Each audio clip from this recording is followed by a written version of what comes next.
O programa Contraponto já está no ar, trazendo para você as principais notícias da semana.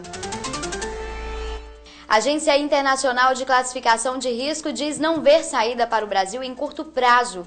A Agência de Classificação de Risco Fitch afirmou que apenas a resolução política poderá trazer alívio para a avaliação do Brasil. Revelou ainda que os desafios econômicos enfrentados pelo país em 2015 vão perdurar em 2016, sem perspectivas de final real a curto prazo. A informação foi repassada pela analista da Fitch, Shelley Chet, em evento da Câmara do Comércio Brasil-Estados Unidos, em Nova York. Ainda segundo a analista, caso houvesse uma resolução política, haveria alguma confiança quanto às tentativas do governo de estabilização da dívida, o que permitiria a construção de uma ponte para medidas estruturais. A dívida pública federal cresceu 21,7% em 2015, atingindo 2,790 bilhões de reais. O Brasil perdeu o grau de investimentos da Fitch em dezembro e tem perspectivas negativas, o que significa que pode sofrer novos rebaixamentos. Juros do rotativo do cartão de crédito sobem para 431,4%. Segundo dados do Banco Central, os juros do rotativo do cartão de crédito atingiram a marca de 431,4% ao ano em dezembro de 2015. Já no cheque especial, a taxa foi de 287%, a mais elevada desde 1995. Para o crédito pessoal, a taxa caiu para 50,3%. Para os consignados, ela foi de 28,8%. Nos demais empréstimos, a taxa foi de 117,6%. No caso de aquisição de veículos para pessoas físicas, os juros foram de 26%. Concurso do DENIT depende de autorização do Ministério do Planejamento e Gestão. Segundo informações veiculadas no jornal Roraima em Tempo, o Departamento Nacional de Infraestrutura de Transportes aguarda a liberação do Ministério do Planejamento para realizar novo concurso público. O pedido encaminhado em junho de 2014 solicitava a abertura de 1.131 vagas para diversos cargos. Apesar dos cortes orçamentários anunciados em setembro do ano passado, no qual foram suspensos temporariamente a liberação de novos concursos, a seleção para o DENIT pode ser reavaliada em breve. Brasil investiga 3.448 casos de microcefalia relacionados ao Zika vírus. O Ministério da Saúde apresentou à Organização Mundial de Saúde os resultados de um novo estudo que aponta que as chances de um bebê ter microcefalia são multiplicadas se a mãe for contaminada pelo Zika vírus. Conforme o boletim mais recente, são investigados 3.448 relatos suspeitos de microcefalia, com a confirmação de 270 casos de má formação. Com perspectivas de que uma vacina só sai em 3 anos, o governo federal vai ampliar o combate ao vetor, o Aedes aegypti. Para isso, ele vai utilizar 220 mil militares das Forças Armadas para visitar cerca de 3 milhões de residências. Em Roraima, estão sendo estudados 5 casos de microcefalia relacionados ao Zika vírus. Bem, você, eu, nós todos temos que assumir o compromisso de auxiliar no combate ao Aedes aegypti. Então mantenha o seu quintal limpo, não deixe água parada em plantas, pneus, caixas d'água ou ainda em qualquer recipiente que possa acumular água parada. Coloque o lixo em sacos fechados e feche bem a lixeira, além de utilizar o repelente. Estiagem faz Rio Branco atingir menor nível em 20 anos. A falta de chuva nos últimos meses fez o nível do Rio Branco baixar, atingindo a pior marca dos últimos 20 anos. Segundo a FEMAR, somente na semana passada houve uma redução de 15 centímetros no nível de captação, atingindo o número histórico de 43 centímetros negativos. Nos últimos 2 anos, Roraima enfrentou 2 verões intensos e invernos com poucas chuvas devido ao fenômeno climático El Niño, que aquece as águas do Oceano Pacífico Pacífico, alterando o clima em diversas partes do mundo. Ainda segundo a FEMAR, a tendência é que o clima perdure até o mês de abril, com o início do período de chuvas. As informações são do jornal Folha de Boa Vista. Governo do Estado anuncia contenção de gastos. Na quarta-feira, a governadora Sueli Campos anunciou em entrevista coletiva um pacote de 22 medidas de controle de gastos para 2016. Dentre as medidas estão a suspensão de concursos públicos e processos seletivos, redução de 20% dos salários do primeiro escalão do governo, redução de diárias e passagens, além da obrigatoriedade de instalação de sistema de controle biométrico de ponto aos servidores no prazo de 120 dias.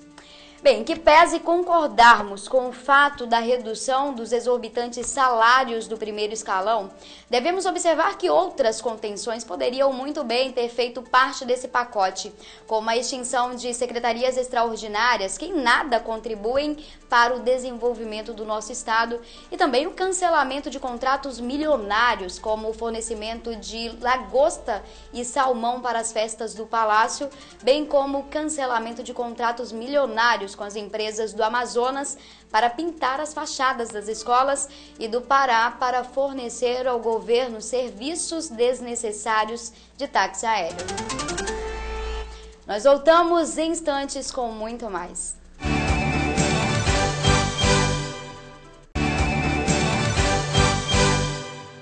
Roraima tem sérios problemas estruturais e um dos que mais tem incomodado a todos nós é o caos energético que vivemos. Temos sofrido com constantes apagões que deixam o nosso estado às escuras e à mercê da própria sorte. Como falar em desenvolvimento se sequer temos uma energia segura e confiável para manter nossas casas, nosso conforto mínimo e básico, como termos água, por exemplo? Porque todos sabem, falta energia, em seguida falta água. Como falar em desenvolvimento e crescimento econômico se não temos um setor energético que garanta a instalação de empresas que possam gerar emprego e renda para a população? Como falar também em desenvolvimento se nossa energia elétrica ainda depende da instabilidade política e econômica de um país em crise como a Venezuela? A conta de energia chega sem atrasos. Pagamos caro, mas realmente estamos às escuras. A necessidade de solução é imediata, porque a vida moderna não permite mais que passemos pelo constrangimento de ter que possuir um gerador de energia em casa, como acontecia há alguns anos atrás. Cansamos realmente da responsabilidade de ficar sendo jogada de um lado para o outro, sem que ninguém assuma o compromisso de resolver em definitivo esta situação e nos tirar de uma vez por todas da precariedade em que nos encontramos. Nós realmente cansamos. E para debater sobre esse assunto, nós temos aqui em nossos estúdios, a professora da Universidade Federal de Roraima, Giane Maria Porto de Aguiar. Ela é bacharel em Ciências Contábeis pela Universidade de Fortaleza, mestre em Ciências Contábeis pela Universidade do Rio de Janeiro e doutora em Relações Internacionais e Desenvolvimento Regional pela UNB, em que apresentou a tese Integração Regional pela Via Energética, o estudo de caso de interligação elétrica Venezuela-Brasil. Também temos em nossos estúdios o presidente da Eletrobras Distribuição Roraima, Rodrigo Moreira. Boa noite, sejam muito bem-vindos. Bom, a começar falando sobre a sua tese, professora doutora Giane Porto. A senhora, em tese defendida na UNB, em tese de doutorado, a senhora retratou a integração entre o Brasil e Venezuela como estratégia de aproximação entre os dois países, por meio da importação de energia elétrica, o tão conhecido Linhão de Guri. Como surgiu o interesse para estudar esse assunto? Bom, primeiro gostaria de agradecer o convite, participar. A gente agradece. Que é um assunto realmente preocupante para todos nós, né?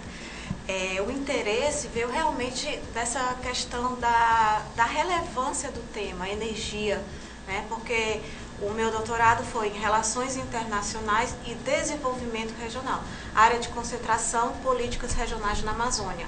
Então, esse tema, energia, é um dos principais temas na pauta do comércio internacional quando se trata de relações internacionais, né?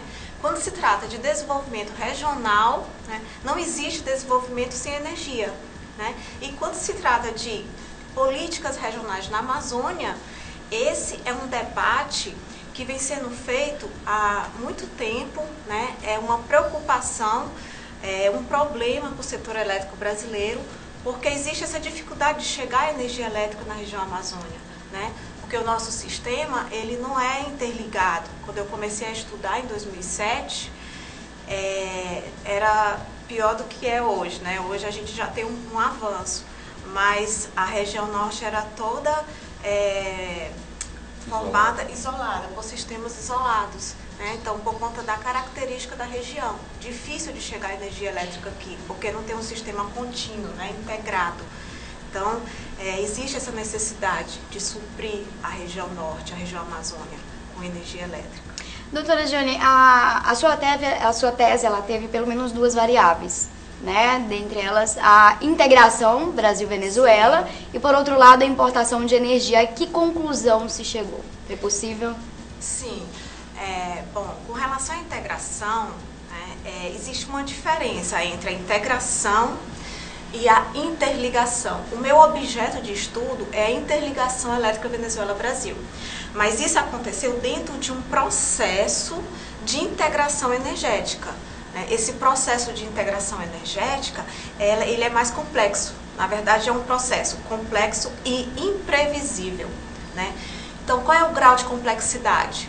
Quando se fala de energia elétrica, a gente não está falando só, envolve várias questões. A questão ambiental, a questão política, a questão econômica, então a questão da segurança energética. Então, não é uma questão isolada, né? E ele é um processo complexo e imprevisível. Imprevisível por quê? Como combinar, né, todas essas variáveis? Qual será esse resultado? Não se sabe ao certo, né, se realmente vai resolver essa integração energética ou não, pelo fato de envolver todas essas variáveis. Então, quando se trata de integração, a gente tem, de um lado, um país fornecedor de energia, que é a Venezuela, do outro lado, um país receptor de energia, que é o Brasil, né, estado de Roraima. Aí, esse país receptor, ele fica totalmente dependente dessa energia, né? E essa dependência, ela gera insegurança, né? E essa insegurança, ela vai ser, como é que eu vou dizer? Existe esse comprometimento desse país fornecedor em manter os meios de fornecimento de energia durante um longo período, né, que é o do contrato, que foi de 20 anos. Então, nasce naturalmente essa questão da segurança energética, nasce naturalmente, porque até que ponto esse país, por isso que é um processo imprevisível, até que ponto esse país fornecedor, ele vai garantir esse suprimento de energia, né? Então, vai dar capacidade de manter, né, esses meios de fornecimento de energia. E vai muito mais além da questão técnica, né? Assim, política. Eu, inclusive, ia até perguntar, a senhora falou sobre interligação energética e temos a integração, que é a aproximação entre dois países. Essa interligação, essa importação, né, para o Brasil e exportação da Venezuela para o Brasil, ela foi o objeto principal do acordo bilateral na década de 1990 ou foi só um meio, uma desculpa para aproximar os dois países e daí era oportuno utilizar Roraima? Bom, existia essa questão da necessidade, né, de se achar uma alternativa viável para suprir o déficit energético no estado de Roraima. Na época, nós tínhamos outras alternativas, como, por exemplo, a ampliação das termoelétricas, só que se procurava uma alternativa rápida, barata, vamos dizer assim, e confiável. E com baixo impacto ambiental. Então, quando eu falo assim que a integração ela envolve todas essas variáveis, porque foi tratado no meu trabalho todas essas questões. Então, nós passamos por todo esse processo. uma das alternativas era a ampliação da termoelétrica, mas aí a termoelétrica, ela queima combustível, né? É uma energia mais cara e não é boa para o meio ambiente, né? Aí a construção de uma hidrelétrica na região, né? Houve essa cogitação de uma hidrelétrica, a construção de uma hidrelétrica, a hidrelétrica de Cotim. Só que tinha a questão indígena, né, que dificultou colocar em frente esse projeto de construção da hidrelétrica. E então, né, nos planos da Eletrobras já existia a questão na época, na década de 90, quando foi um período de mudanças, tanto no setor elétrico brasileiro, quanto na questão internacional, de aproximação entre os países, de ampliar a cooperação entre os países da América do Sul. Então, já em 94, em março de 94, houve um protocolo, chamado Protocolo de La Gusmania, que foi assinado entre os presidentes dos dois países, Brasil e Venezuela.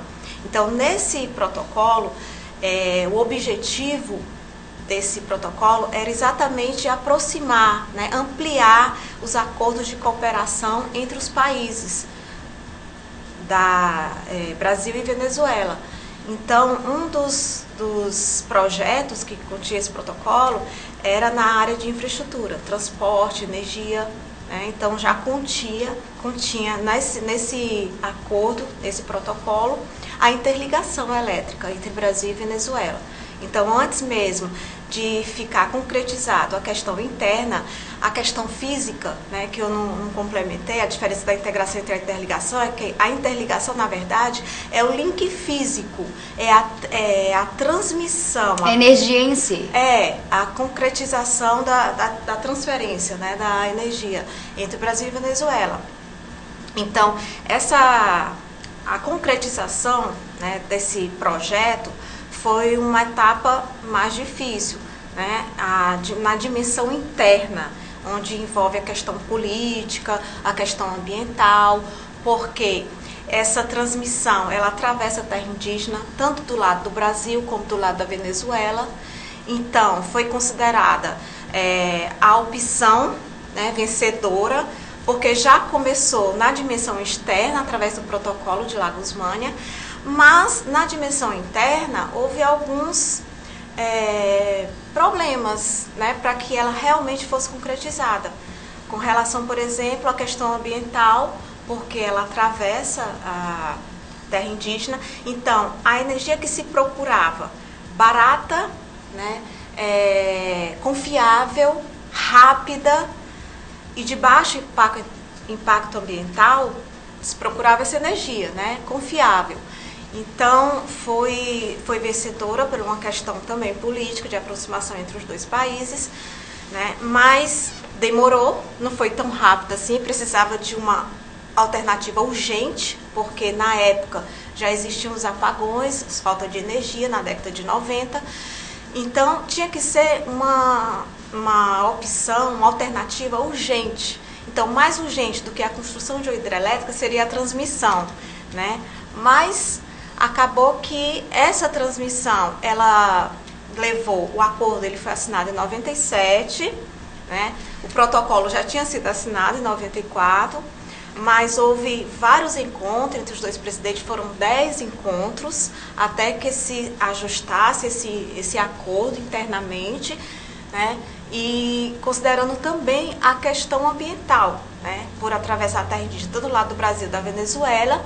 No lado do Brasil, houve toda uma negociação, um ano de negociação entre a Eletronorte, a FUNAI e as comunidades indígenas para que a energia passasse pela comunidade de São Marcos.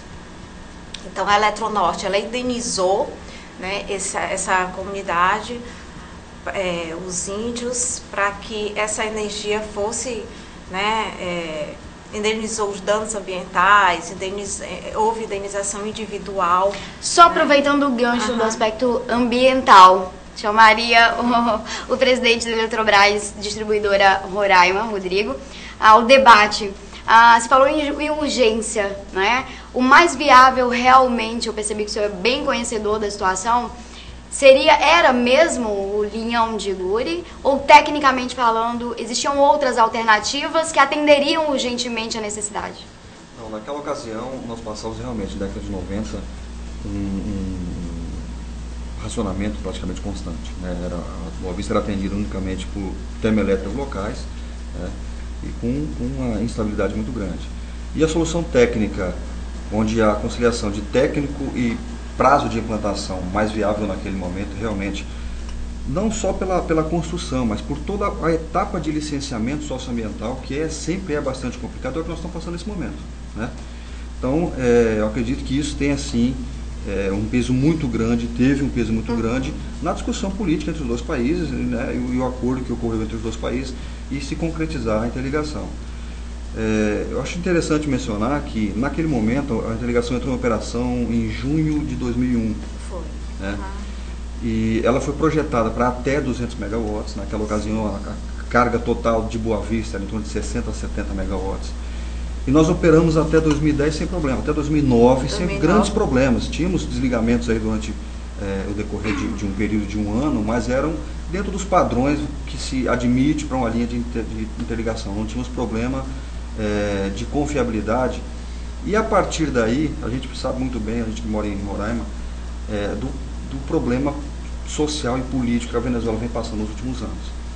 E isso fez com que as informações que nós temos, alguns investimentos em manutenção de termoelétricas e de usinas hidrelétricas na Venezuela, foram cada vez mais restringindo a capacidade da Venezuela de conseguir atender o crescimento de mercado do sistema de transmissão que se dá tanto na Venezuela, né? Nós estamos a praticamente 800 quilômetros da fonte, do complexo de Guri, né? Temos 200 quilômetros no Brasil e temos 600 quilômetros dentro da Venezuela. Então o mercado cresce dentro da Venezuela, a carga, os consumidores aumentam suas cargas, o número de consumidores aumenta, quanto aqui em Boa Vista. Então investimentos para compensação desse crescimento, para garantir com que o sistema tenha capacidade de atender a carga dentro da Venezuela e aqui em Roraima, a informação que nós temos é que cada vez foi se tendo mais limitações dentro da Venezuela para se cumprir.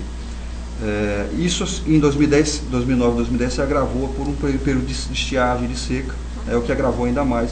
E aí a partir daí tivemos os problemas que tivemos, que a gente vai conversar. Então o senhor atribuiria essa insegurança, porque o que muito se vendeu foi: estamos agora com energia segura, confiável. E na verdade a gente vem assistindo aí a uma instabilidade constante. O senhor atribui isso não à questão, à vontade política, à questão política, mas à crise que a Venezuela vem enfrentando há anos? É importante dizer que no momento que nós tivemos a interligação, realmente houve uma mudança radical. Nós deixamos de ter racionamento e operou quase 10 anos sem problema, né? De 2001 até 2010.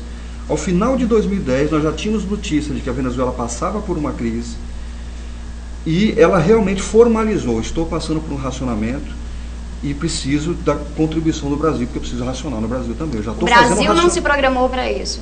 Foi algo completamente imprevisível ou previsto à época que poderia acontecer? Nós começamos a receber informações de um possível impacto no Brasil ao final de 2009. A partir daí, o Ministério de Minas e Energia, com a Eletronorte, o governo federal, através de Itamaraty, foi montado um comitê, foram à Venezuela para avaliar a situação e fizeram alguns encontros, acho que você deve ter estudado isso, né, professor? E chegaram à conclusão que realmente a Venezuela já estava racionando desde 2009 na Venezuela, e o Brasil, de uma maneira de contribuir para que se conseguisse ter uma equalização do problema, se comprometeu. Foi quando nós instalamos aqueles 60 megawatts aqui. Se comprometeu: vamos instalar 60 megawatts, porque é para reduzir a exportação ao Brasil e minimizar o racionamento na Venezuela, vamos dizer assim. Por que tão demorado esse processo de resolução? Já que é algo tão necessário, tão básico, a energia. Que processo exatamente você está falando? De solução, de identificar, foi identificado o problema. Nós temos problemas constantes de apagões. Não é? Por que tão demorado para se resolver em definitivo? Falta vontade política, capacidade técnica, o quê? De lá para os dias de hoje, você está falando? Brasil, sim. Tá. Eu até costumo dizer que a crise na Venezuela, ela deu start às soluções estruturantes para Roraima, né? como a professora mesmo disse, a própria decisão, que era na ocasião a solução estruturante e interligação com a Venezuela, levou quase 10 anos, da decisão à implementação. Né? Então, em 2010, esse assunto passou a ser pauta das discussões do setor elétrico brasileiro, tanto da empresa de pesquisa energética, do Ministério de Minas e Energia, de que o Roraima, apesar de estar interligado, teoricamente tem uma interligação que atenderia até a carga de hoje, porque hoje nossa ponta de carga ela chegou a 184 megawatts, e a linha, teoricamente, tem uma capacidade de 200 megawatts. Né? Porém, apesar disso, estamos passando por problema, e a previsão para os próximos anos é passar por problema. Por isso, houve o processo de iniciar o leilão, o projeto, leilão e planejamento da interligação com Manaus. Entendeu? Então, eu acredito que a partir desse problema que a Venezuela apresentou e começou a nos afetar, o setor elétrico brasileiro começou a trabalhar para que tire o Roraima desse problema. Agora, é um processo lento. Você pode pegar qualquer processo de implantação de um grande empreendimento do setor elétrico, ele é realmente lento. E ainda mais na região norte, que tem uma questão socioambiental bastante complicada, né? É o que nós estamos passando hoje com a conexão com a Venezuela, com Manaus. Desculpa, é como ele disse, né? Você perguntou a minha conclusão. Até 2010, quer dizer, no final de 2009, início de 2010, começaram os racionamentos por questões climáticas na Venezuela. Então, aí começou a complicar para nós, né? Para o estado de Roraima, porque 100% da nossa energia, né, na capital é abastecida pelo Leão de Guri, né? Então, aí houve a necessidade de colocar novamente as termoelétricas para funcionar, então começamos a queimar novamente combustível, né? E, ou seja, em determinado momento foi solucionado o problema, né? Em determinado momento foi, até 2009, 2010, foi solucionado o problema, mas não totalmente, não em todo o estado. Não é isso? Porque a energia da Venezuela só chega até a capital, Boa Vista, 100%, né? Boa Vista, a capital, e algumas localidades. Então, o estado continua queimando combustível, né? No interior. Nós temos ainda as termoelétricas. O que é um ponto negativo em relação ao meio ambiente, né? A chamada energia suja. Ela é mais cara, né? Ela é mais poluente. E então, assim, foi uma solução até um determinado momento. A partir do momento em que nós tivemos esses problemas de racionamento na Venezuela, como ele falou, aí nós voltamos à década de 90, porque eu coloquei na minha tese, né? Nós já estamos convivendo com apagões, com falta de energia. Então, mais uma vez, chegamos ao ponto zero. Houve um retrocesso.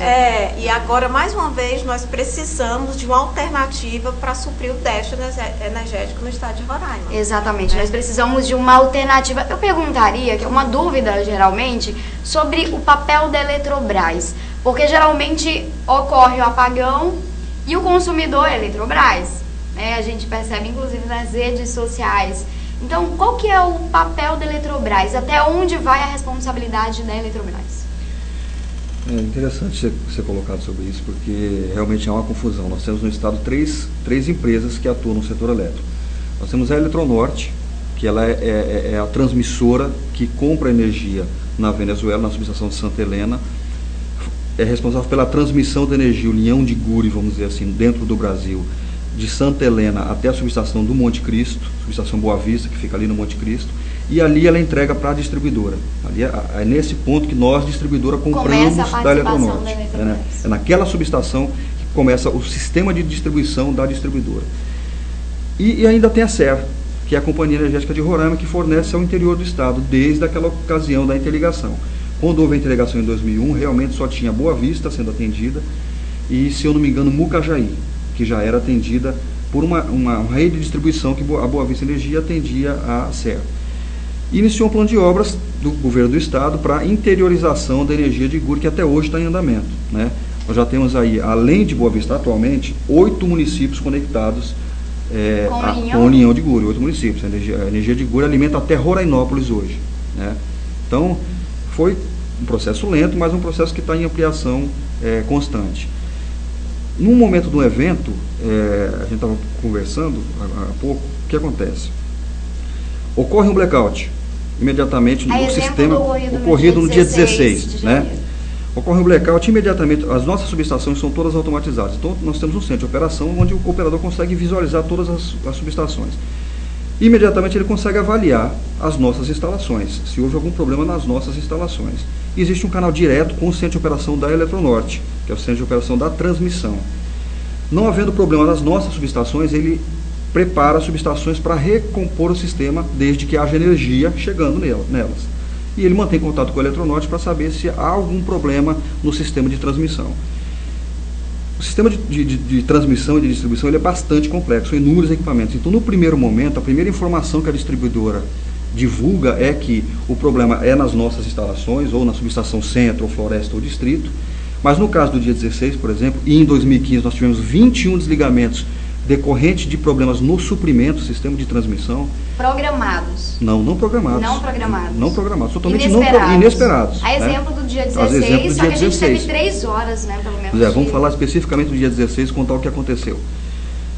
Desligou o sistema, nossos operadores viram que não era no sistema da distribuidora, mantiveram contato com a Eletronorte. Eletronorte, houve algum problema? Nós tivemos um problema, um desligamento do sistema de transmissão. É a primeira informação, porque o operador tem que ter tempo para avaliar o que aconteceu. Ele não avaliando, efetivando qualquer ação de religamento, tentando recompor o mais breve possível, sem uma avaliação preliminar, ele pode causar danos a outros equipamentos, né? Então, a primeira informação houve um desligamento, problema na transmissão. A distribuidora prepara seu sistema para aguardar a recomposição da Eletronorte. Nesses 21 desligamentos, por exemplo, de 2015, a média de tempo de recomposição, onde a Eletronorte nos informa, estamos recompondo, recebemos energia no linhão e vamos energizar o sistema da distribuidora. A recomposição leva de 15 a 30 minutos. Então, nossa operação aguarda essa informação. A Eletronorte, naquela ocasião do dia 16, informou, temos energia no linhão de Guri, vamos energizar a subestação. Alguns minutos depois, ela nos informou, tivemos um problema na subestação também. Bloqueou alguns equipamentos da subestação, não estou conseguindo recompor. Segundo passo, a partir desse momento, qual é a situação nesse momento? Não temos a interligação Brasil-Venezuela disponível. Qual é a ação? Despachar e recompor o sistema através das termoelétricas que nós complementamos ano passado, né? Nós tínhamos os 60 megawatts instalados lá em 2010, que em decorrência de todo esse período, a não confiabilidade do sistema venezuelano permaneceu 60 megawatts, e o Ministério de Minas e Energia, diante do atraso da conexão com Manaus, determinou que fossem instalados mais 130 megawatts. Então nós temos hoje 190 megawatts em Roraima. Não tem linhão de Guri? Não tem naquela ocasião. Indisponível a subestação da Eletronorte, independente se tinha energia no linhão, mas a subestação estava indisponível. Então vamos recompor por termoelétrica. Ocorre que a termoelétrica do Monte Cristo, que é a mais robusta, ela tem 97 megawatts, foi projetada para, não tendo a referência da Venezuela, é ela que passa a ser a referência do sistema, tanto para as subestações quanto para as outras usinas. Ela não estava tendo a resposta de recomposição. Foi o que aconteceu lá dia 8 de novembro do ano passado, quando nós tivemos também um desligamento longo. De lá para cá, nós sentamos com os fornecedores, fomos nas fábricas dos equipamentos, avaliamos o que aconteceu e ele vem implementando melhorias na usina para que conseguisse ter essa resposta. Só que no dia 16 eles não estavam prontos. Nós tínhamos esse teste agora programado para o dia 29, e a programação era nessa última semana, todos os fornecedores chegarem em Boa Vista para implementar as melhorias e colocar a usina efetivamente disponível para recomposição. Ela já vinha fazendo um complemento. Diariamente, todas as usinas trabalham. Elas entram complementando a interligação que hoje está limitada a 130 megawatts. Nós tivemos, então, dois problemas consecutivos. Inesperados. A subestação bloqueada da Eletronorte. A Eletronorte, assim que identificou, imediatamente convocou a equipe de manutenção para solucionar, que solucionou nas 2h30. E a usina Monte Cristo não conseguiu fazer a recomposição do sistema, né? E aí só foi possível a recomposição quando a Eletronorte conseguiu tratar o problema e conectou o linhão de Guri de novo e alimentou a cidade. Nessa última semana nós fizemos um trabalho de melhoria na usina, né? Exatamente decorrente lá do desligamento dia 9 de novembro e esse também. Todos os fornecedores que participaram da montagem da usina, inclusive de fora do Brasil, vários técnicos do Brasil e de fora do Brasil vieram para fazer manutenção, as melhorias. E o teste foi realizado ontem com sucesso. Ontem, às 5 horas da manhã, nós desligamos, provocamos um blackout, né, de forma programada, e recompomos o sistema somente pelas termoelétricas. O linhão estava desconectado.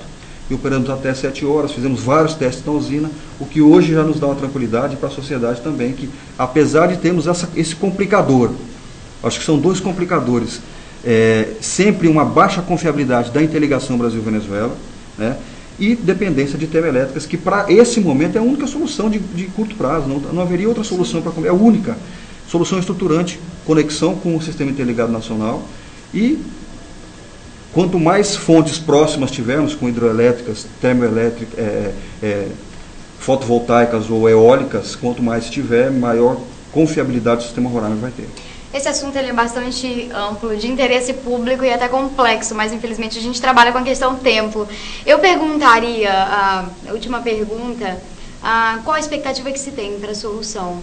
A gente vai continuar tendo, eu sei que o senhor já pontuou que vão fazer o possível, estão trabalhando para evitar apagões, mas continua sendo imprevisível. E em relação a um planejamento e solução a médio prazo, pelo menos, existe essa expectativa? E qual seria? Falando do sistema como nós temos hoje, todas as medidas, esse assunto ele é tratado mensalmente, atualmente ele já é tratado nós tivemos um ano passado bastante complicado, né, com muitos eventos, 21 desligamentos, acho que foi um dos piores anos que nós tivemos aqui de 2010 para cá. Esse assunto é tratado e discutido mensalmente com todos os players necessários, Eletronorte, Ministério de Minas e Energia, Empresa de Pesquisa Energética, todo mundo que pode contribuir, o CEPEL, que é o Centro de Pesquisa da Eletrobras, esteve aqui essa semana para avaliar esse teste, nos contribuiu bastante com o teste. Porém, é a característica que nós temos hoje, nós somos dependentes da conexão Brasil-Venezuela. Ela atende hoje de 80% a 85% da nossa carga. Se houver uma falha na fonte principal, que é a interligação, vai causar impacto para o sistema Roraima. Menor ou maior, mas vai causar impacto. Está além das possibilidades da Eletrobras? Está além. Tudo que está sendo feito para melhoria e conseguir ter uma resposta mais rápida, conseguimos reduzir as oscilações que nós tínhamos muito no passado, aquelas oscilações, geralmente no período da tarde, conseguimos reduzir.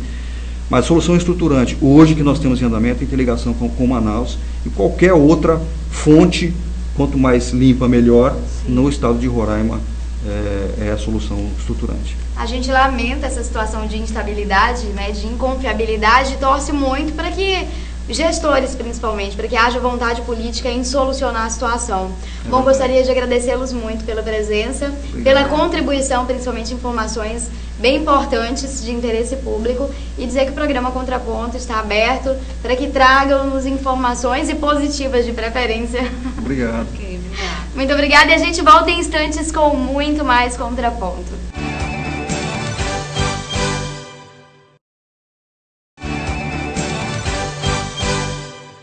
Roraima passa por uma forte estiagem. Foi decretado estado de emergência em 13 municípios, como uma das consequências da falta de chuva. Aparecem os focos de calor e as queimadas. Para tratar sobre este assunto conosco, nós temos em nossos estúdios Joaquim Parimé Lima. Ele que é agrônomo, analista ambiental do IBAMA e coordenador estadual do Centro Especializado, o Previfogo Roraima. Boa noite, seja muito bem-vindo. Boa noite, obrigado. Bem, eu começaria perguntando o que é o Previfogo e como funciona. O Previfogo é um centro especializado, né, que faz parte do IBAMA, é um órgão do Ministério do Meio Ambiente, e que tem a finalidade de prevenir, né, e combater incêndio florestal nas regiões mais críticas do Brasil, onde esses eventos, né, de incêndios e queimadas acontecem. Hoje a estrutura é suficiente para a situação que Roraima enfrenta? Por exemplo, nós tínhamos até outro dia 10 municípios havendo decretado a situação de emergência e subiu agora para 13. Está fora Boa Vista e um outro município somente do estado, não é? Exatamente. Olha só, o combate a incêndio florestal, ele é feito não só com uma mão, mas com várias mãos, né? Nesse caso, hoje nós temos uma atuação do IBAMA, do ICMBio e da Defesa Civil, né? E todas essas estruturas estão se mobilizando, estão com o pessoal em campo. Particularmente o IBAMA está com gente em campo desde novembro, antes de se agravar a estiagem. Nós temos 150 homens hoje trabalhando, pessoas contratadas pelo IBAMA. A Defesa Civil tem um número também, até acho que um pouco maior do que o nosso, de pessoas que vão ser contratadas. Hoje chegou um contingente especializado em combate em floresta, que são os xerentes, né, do Tocantins, que recentemente estiveram no Maranhão, né, combatendo incêndio florestal dentro de uma terra indígena também. E esse pessoal todo vem para reforçar os nossos brigadistas que já estão trabalhando. Então a prioridade no momento para a gente é está dentro das áreas federais, ou seja, nas terras indígenas e dentro das unidades de conservação. Né? Vocês intensificaram esse trabalho a partir de dezembro, né? Qual o cenário hoje? Exatamente. Nós intensificamos. Nós temos aeronaves hoje trabalhando com a gente, nós temos veículos, máquinas, equipamentos, né? Gente treinada e toda uma logística. Nós montamos uma operação chamada Roraima Verde, né? Uma operação de âmbito interno do IBAMA, que a gente tem todo um aparato técnico de pessoas, nós temos técnicos do Brasil inteiro e combatentes do Brasil inteiro aqui conosco trabalhando. Chegar a um estado, a uma situação de emergência, isso está ligado muito mais à ação humana propriamente dita ou à questão climática do estado? É uma ação conjugada, né? Nós temos o agravamento da falta de chuva, nós estamos no terceiro ano com muito pouca chuva, as médias de precipitação, né, de 2014, 2015 e 2016 são abaixo das médias observadas historicamente. Né? O lençol freático tende a baixar, tende a faltar água até para as pessoas, depois para os animais, e a vegetação fica muito com baixa umidade e facilita muito, fica muito fácil se formar incêndios a partir desse material vegetal, que a gente chama de combustível tecnicamente, com baixa umidade. De que maneira, por exemplo, principalmente os agricultores, eles podem contribuir a fim de prevenir essa situação? Diante da situação que nós estamos vivendo, o órgão estadual do meio ambiente, que é responsável pela emissão dessas licenças de queima, suspendeu essas licenças, né? Essas outorgas para queima técnica, no caso. Então, a partir de hoje, foi na semana passada, na verdade, todo e qualquer incêndio que já aconteceu no estado de Roraima, de alguma maneira, ele está irregular, né? Na situação que nós estamos vendo, o conselho que eu dou é não queimar, não utilizar fogo como técnica agrícola, como uma ferramenta de produção. O recado que nós temos é esse em função, né, nós estamos com mais de um mês, com mais de 30 dias sem chuva na maior parte do estado, ocorreram algumas chuvas semana passada, mas em áreas muito isoladas. As temperaturas médias estão bastante altas nos últimos 182 anos, desde que começou a fazer registro dessas temperaturas em nível global, né? É o ano mais quente do planeta Terra, foi o ano passado, esse ano tende a se confirmar. E esse fenômeno El Niño, ele não está restrito somente aqui ao norte da América do Sul, mas ele abrange grande parte da América Central, da América do Norte, parte da África, parte da Austrália e um percentual bastante acentuado da Ásia, né? As agências internacionais, tipo a FAO, que trata da questão da alimentação no mundo como um todo, já até alertou que o mundo como um todo sofrerá uma diminuição bastante acentuada da safra agrícola. Você vê, é um fenômeno de impacto global, né? Macro. Macro, né? Bastante amplo, e infelizmente nós estamos dentro desse contexto. Agora, Roraima, né? A expectativa é que comece a chover a partir da segunda quinzena de abril, ou seja, a gente ainda vai começar fevereiro, ainda tem um tempinho. A tendência é que a situação se alastre e fique mais crítica, ou dá para conter até a partir do trabalho de vocês, o trabalho preventivo e combativo também, né? A gente está atuando nas áreas mais críticas hoje do estado, né? Hoje o que está nos preocupando, na verdade, é aquela região do Roxinho, município de Iracema, a região de repartimento também, Iracema próxima, a Terra Yanomami, o projeto Ajarani, tem algumas regiões que de atuação mais da Defesa Civil, que é Rorainópolis e Caroebe, que estão acontecendo muitos incêndios. Na região de Lavrado a gente está um pouco mais tranquilo, porque o fogo está, de certa forma, controlado. Nós temos brigadas em São Marcos, 2 brigadas em Raposa, e a gente já tem uma experiência de longa data nessas regiões. E ontem eu estive na área Yanomami, na região da Missão Catrimani, nós estamos com o pessoal lá combatendo, já para fazer esse trabalho preventivo de alguns pequenos focos que estão ocorrendo lá, mas tem muita fumaça dentro da terra Yanomami, mas advindo de fora, não gerado dentro da reserva, gerado nas regiões de entorno, nos assentamentos do entorno da terra indígena, mas que trazem prejuízo, lógico, à qualidade de vida daquelas pessoas e tudo mais. Tá? Existe um número de telefone para informação? Nós temos o 4009 9443, né? 4009 9443, que é lá do Prévio Fogo. Nós temos uma sala de situação, né, que é onde a gente concentra todo o nosso pessoal que faz esse apoio das ações de prevenção e combate no campo. Coordenador, muito obrigada pelas informações e pela sua presença. O programa Contraponto está de portas abertas. Nós agradecemos a oportunidade de mostrar um pouco o nosso trabalho e dizer que a gente fará o possível, né, para que essa situação de fogo não se torne uma catástrofe como aconteceu em 98. Nós estamos trabalhando para conter esses incêndios enquanto eles ainda estão numa dimensão menor, né, e não deixar, mas que nós temos uma capacidade de resposta, temos como trazer mais pessoas para nos auxiliar e unir, a história é unir as forças, unir as instituições que têm, de alguma forma, uma interface com o tema incêndio florestal. Certamente, muito obrigada. E o programa Contraponto desta semana termina por aqui. Lembrando que você pode participar enviando críticas e sugestões por meio do nosso e-mail contrapontotv@gmail.com. Você também pode participar por meio das nossas redes sociais. Contraponto é o Facebook, o Instagram é Programa Contraponto. E você também pode se inscrever no nosso canal do YouTube e rever este e outros programas. Tenha uma ótima noite e até o próximo sábado.